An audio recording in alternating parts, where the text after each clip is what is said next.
Moteza vanondishitawo. Alright. Ndamira pamberi pedare ramambo Mutasa. Ndamira pamberi pedare ramambo Mutasa. Zvese zvaya ndezvechokwadi. Zvanditaura ngezvechokwadi. Ndikanyepa ndicharaswa nemhosva.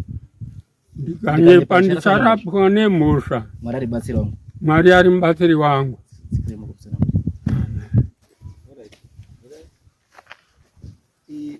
Yakaitwa inspection local.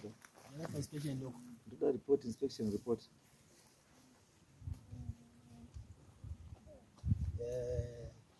Takasvika paground pakunesana Ratsakatika naTrimo Muchena. Pane mastructures etakaona anga aripo 2 rooms yanga iripo yekudhara yairatidza kuti Ratsakatika waiti ndeyawo. Hatina kuona kuna Trimo chakabatika chinoratidza kuti ndepake. Saka kuona kwetakaita panzvimbo ipapo takaona sekuti Ratsakatika ndo waridzi wenzvimbo. Chikonzero hatina kuona chakabatika kuna Trimo chakatiratidza kuti ndechangu. Pane mafoundation Ratsakatika yekudhara. Alright. Ndikaita recap mbijana. Ndiyo here ine mukomana uyu akatanga kuuya pano padare achitaura kuti stand ndeyake. Right.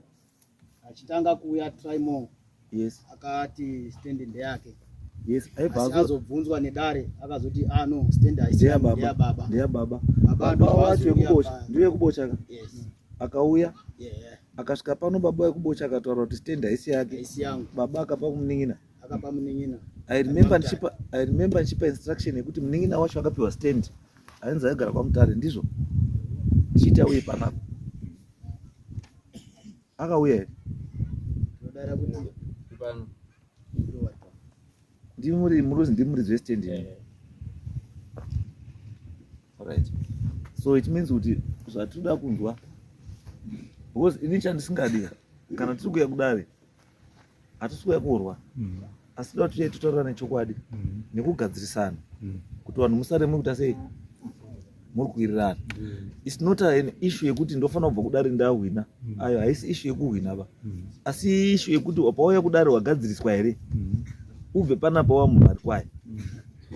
Because chandisina kuda ndechekuti chekutanga the complaining in this case aifanira kunge asiri itai. Aifanira kunge ari imeni. Titeza nditi the complainant in this case aifanira kuita imimi not itai. So chinondinetsa now interest yaitai munyaya iyoyi. Why imimi muridzi wenzvimbo musina complain and you send someone else to complain on your behalf? And on the same time munhu wamuri kutuma iwe ari kuuya achinyepera dare. Because patanga nyaya pano padare panapa, remember itai achitaura kuti land ndeyake. Trimo. Achitaura kuti land ndeyake. But after tafamba ndobva land haisiri yake akapiwa nababa wake. Because baba wake anga relocated to Bocha. Tikati baba ngaauye. Baba ndokubva auya kubva kuBocha.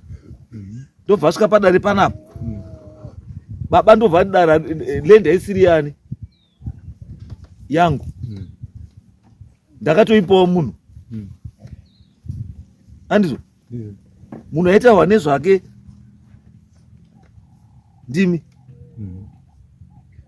Andizvo? But I'm surprised. You are coming here today as a witness and not as a complainant. Because ndimi muridzi wenzvimbo.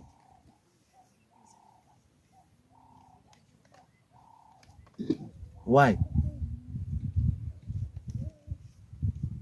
Ndimi muridzi wechiro. Andizvo? then why are you coming here today as a witness and not as a complainant? Semuridzi wechinhu. Why should he come as a complainant when in actual fact he has muridzi wechinhu? Why should he be the complainant imi moitwa witness?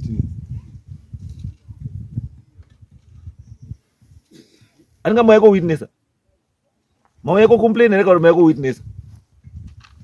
Witness. Mayako witness. That's where my problem is. How can you be a witness kuchiro chako? Then someone complains on your behalf. Chiro chako. Because from the way to go, kune zvakaitika musiripo imi. Zvatiri kutaurira zvakaitika musipo imi. Andizo. Uya anobvira uya kudari kuno kwachiri ndima kamutuma.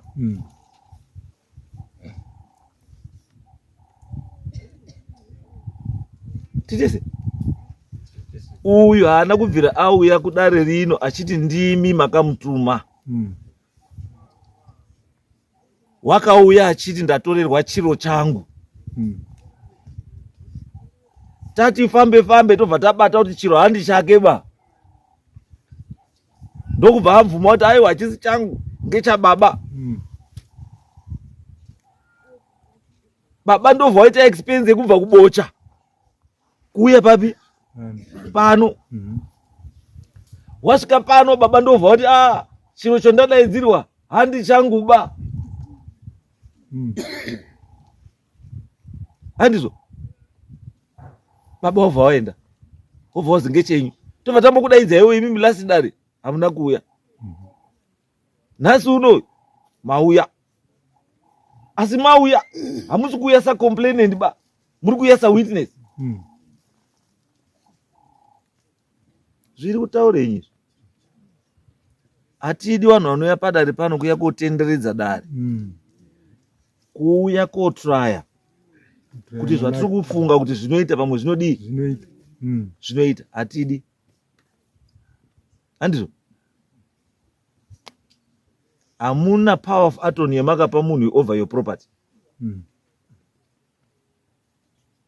I'm surprised pakauya akauya rega, haana kuuya nababa, haana kuuya nemi, akauya neumwe yanga inaizve. Yes. Wanga ine wangu wasiri waridzi wechiro. Nirai. Wozina anoda kupedzerwa nguwa. You were not here. So I want to give you the background yezvakaitika musipo. So that vimi musati mataurirwa zvekuita. Mutitauriwe kuti mune muri kufungeiwo nekuzwa kuti mune mazwa zvotiri kutaura. Akauya newangu wanhu. Imi musipo baba wacho hapana. Ndobva aenda bocha, ndobva anotora baba, ndobva wabva agara kuti baba wake apa iye apa. Baba ndobva wadzoka bocha, ndobva wauya kwaMutare, ndobva atora imi, ndobva wabva agara futi imi iye apa. It's now 3 sets of different people. Waari kuuya nawo padare panapa achisapota kuti ndiye chaiye muridzi wechiro. To me isaini nekuti nyangu zvamuchanitaurira handisina chokwadi nazvo. I have to be very honest. Ndichakupai mukana kuti mutaure zvamuri kuti munoziva, asi ndiri kuti inini, as long as you are sitting next to this guy who has lied to this court 3 times, zvamuchataura kuti ndizvibhilive zvinonitorera nguva, zvinoda Jesu.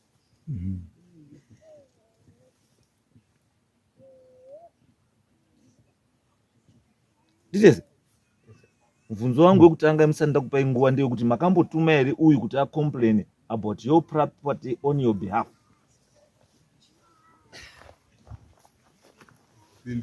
Handina. Hamuna. So it means padare pano you have got no case.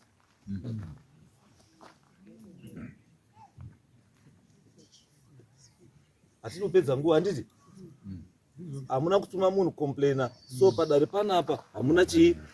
Hamuna nyaya. Kana muine nyaya chitangai nyaya nyowani mupewa masamoni tozwa kuti nyaya indei. Asi as long as nyaya yenyu ine mukomana ine chikuta ane mukomana nayo. Hapana nyaya. Because nyaya iripo yakaripurwa nechi ndikupai. Asi ndatokutaurei kuti imimi nedare rino hamuna chi. Because mauya as a witness enyaya isiri chi isipo. Because hatiiti dare rechinhu chisipo because as far as concerned mukomana haana land bo. Ndinoda kubatsirei kuti imimi hamuna kumbobvira mamutuma. So nedare rino you have got no complaint and you have got no case. Mirai tukubai ndoda ndikubatsirei kuti muone izvo ndikuda kuzotaura.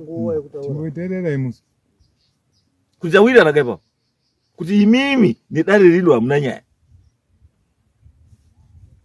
Because hamuna munhu wamakambotuma kuti aripote nyaya kudare rino. Are we agreed? No.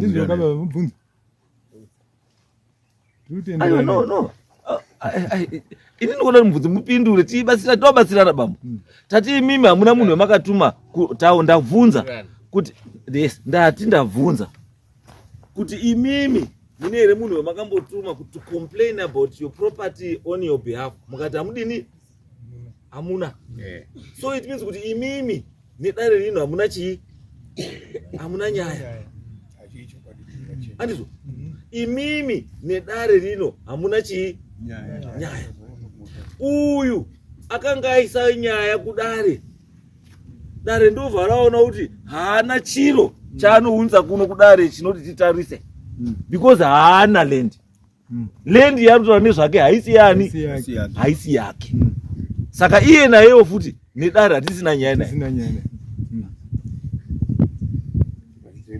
Because pachokwadi ndechekuti nyaya chaiyo uyu haadini? Ari kuzvipinza munyaya isiri yani? Ndizvo mukoma, imba yenyu yamunogara, whether munogara kuchikanga kana kusakubva kana uchi. How do you feel? Mozwa kuti kune munhu ari kumutare Magistrate Court. Ari kutaura nezve ownership yeyadhi yemba yenyu imimi kuchikanga. Imba isiri yake, munhu wamusina kutuma. Andizvo? Masvika kudare mukazi makatuma here munhu kuti ambotaura nezvemusha wenyu, moti kwete. Saka nyaya hatisina nyaya nemi.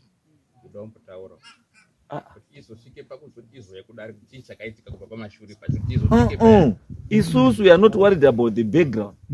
We are worried about the report ku court. As witness aibvunzi mubvunzo wakadaro. And plus witness manje haimbobvunzi mubvunzo. Witness kumebvunzwa tinoziva here neizvi.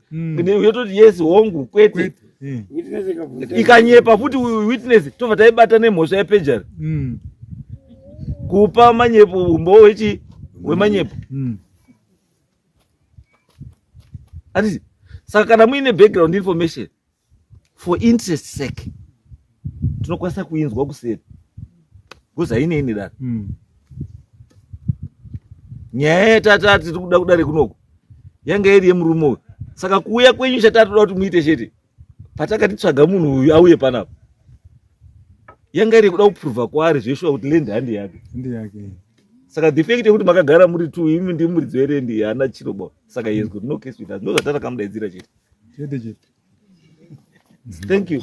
Kana mune zvimwe zvokutaura motaura next case. Hapana case thrown out. Kana mune anything else tangai panyowa. Yes.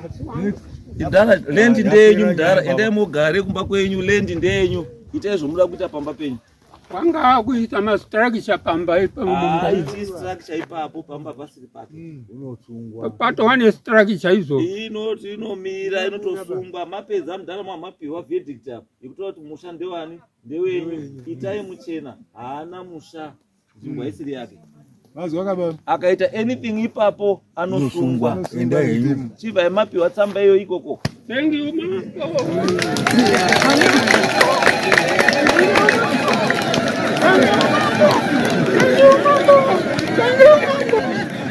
mama.